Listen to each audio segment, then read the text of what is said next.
Ano nangyari, boss? Nag-lock eh. Nung pagbaba niya, wala. Tumigil na. Ayaw na umakyat. Oo. Tsaka hindi na umikot.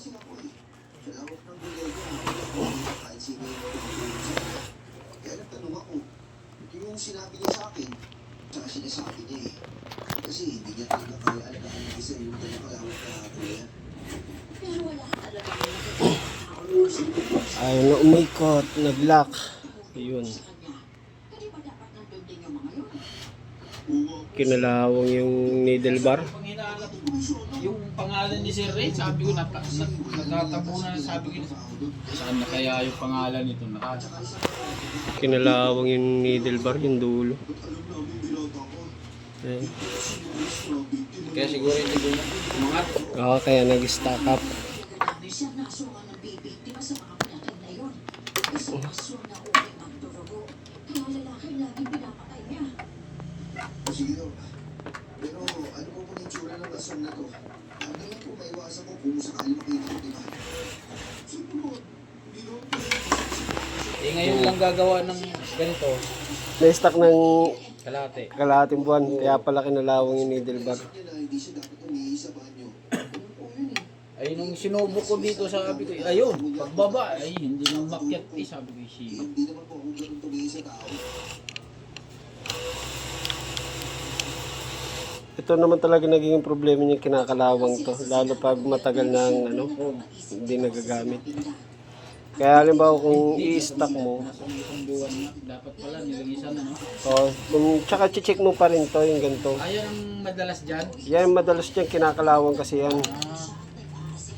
Wala bang stainless yan? Wala. Agad na lang siyang kumilos. Pag ganyan, halimbawa i-stack mo, Kailangan lang. langisan mo. Talagang ano. Tapos kung may pino kang liha, lihain mo muna. Ay. Yun, Eugene, hindi ko alam. ulitin na umihi ka sa labas ng gabi. Iba niyo tayo dito sa loob ng bahay. Hindi niyo Tapos dapat napagana rin kahit sa paano, no? Oo. Hindi lang may aswang din. Tsaka, di ba ba talaga umihi? Kita mahal din. Boys, ako, kaya tigilan mo na yun, ha? Please. Ano naman tayo si Ali? Baka mamaya, maasong ka dito. Oo, sige po siya. Pasensya na. Dumating si Ninong sa bahay para tulungan ako sa pagkakas. Ay, may ideya na siya. Kaya siya na rin ang nagplano. Ayan, maluwag niya. Ito na yung mga kailangan. Ito talaga yung stack up to. Oo nga. Talaga po. Ha? May place kayo. Kasi yung long nose ko naiwan ko sa shop eh. Ay, yung flight. Ayan. Daming kalawang. Kaya, may stock up talaga siya. Nung naging seryoso, sana baliwalain, pero bigla ako na nakarinig ng lalabaw na parang may kakailangan na tayo. Bukod pa sa tingin, kita ko yung ngayon. At dahil doon, Pag ganyan boss, ano, muling sumilis kung sakaling ma-stack mo ulit, check mo ulit yung ano, needle bar. doon. Nakita ko ang ilaw ng flashlight na magulong-galaw. Ay, sinundan. Tingnan ko kung sino ang nalaman. Nakita ko yung Sabi ko imposible namang bigla na tumigil na din. punta na siya sa likod. Wala talaga yung ibang ano dyan. Hindi dyan. Nino?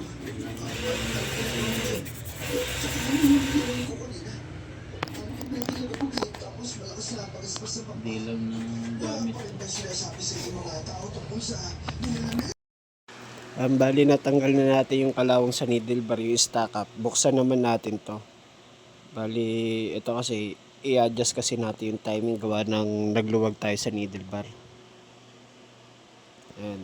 Kukunin lang natin yung needle timing nito. Hindi na tayo mag-adjust sa looper. Needle bar na lang ang ita-timing natin dito. Ayan, tanggalin natin tong belt na to. Para maitaob natin yung makina may itihaya ba. Ayan. Tanggal na natin yung belt. Sunod naman natin ito is Ito, nilipat ko kasi nasa kabilang side to, madadaganan pag itinihaya natin yung makina. Ito yung buttons, ayan, button split na yan.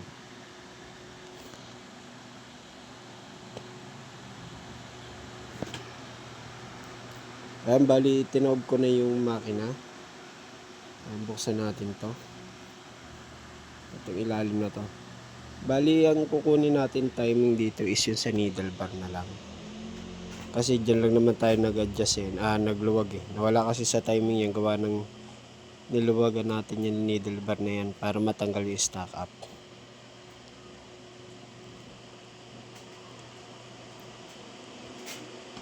Bali, ang kukunin lang naman natin ditong timing nitong needle bar na to ay yung pagpaangat na yung needle bar, susungkit itong hook niya sa ibabaw ng butas ng karayom. Itong pinaka looper niya. Ayan, na-adjust lang natin ah.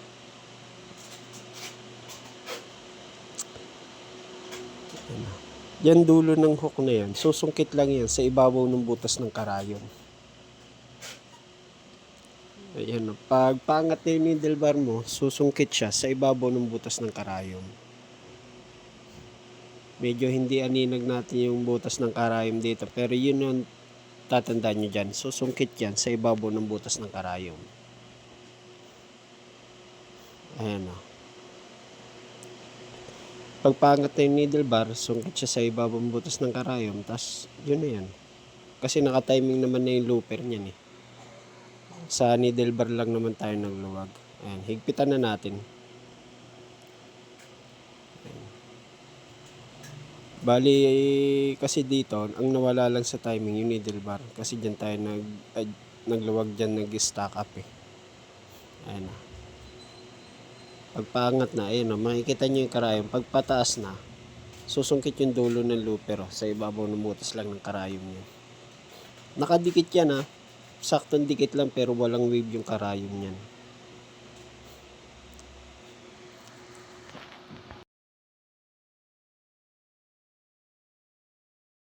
Ayan, bali na i-timing na natin yan. Ayan, ibabalik na natin yung makina. Isasalpak na ulit natin yung belt niyan.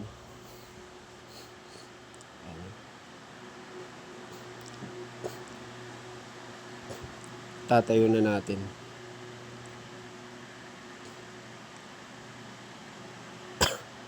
Tapos kabit natin yung belt.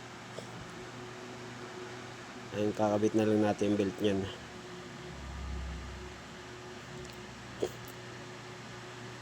Yun.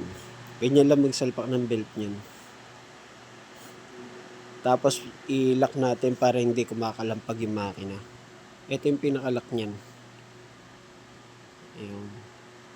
After nyan, suot muna tayo ng sinulid tapos testing na natin yan.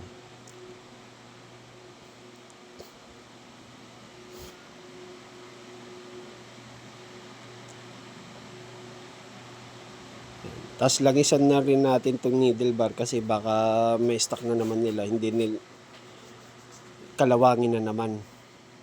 Ayan. Pag na-stock yung makina nyo na gantong button shot, ilang linggo nyo hindi ginamit, i-check nyo kagad yung needle bar na yun sa ibabaw. Kung may kalawang, bago nyo patakbuhin. Para hindi mag-stock up. Okay, kabit na natin tong cover na to para makapagsuot na tayo ng sinulid. Itong face cover niya. Ayun, bali na isuot na natin yung naibalik na natin yung face cover, nasuot na natin yung sinulid. Ayan, patesting na natin kay sir. Ayan, titestingin niya na. Sa magaling salita, may isang grupo noon na kinabibilangan nila. Kami ang grupo ng mga ninodis. Nalaman ng mga aso na anak ka ng isa sa mga maninodis. At dahil nagkakain ng pamapahit na katulong, tulong lang ang trabaho sa iyo. Apunti ka na mga biktima. Hindi na kayo nagdaging katulong. Naiintindihan ko ang iyong pagiging sa mga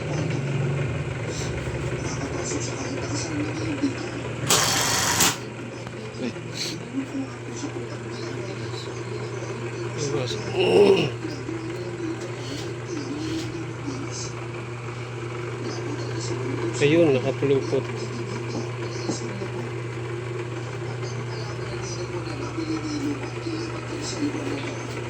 Lalo sa mag-alala.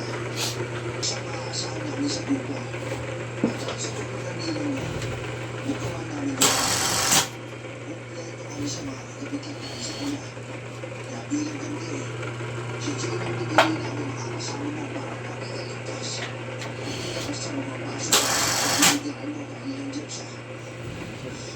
Wala naman po. Hindi mo magkakala sa mga kami sa buhay.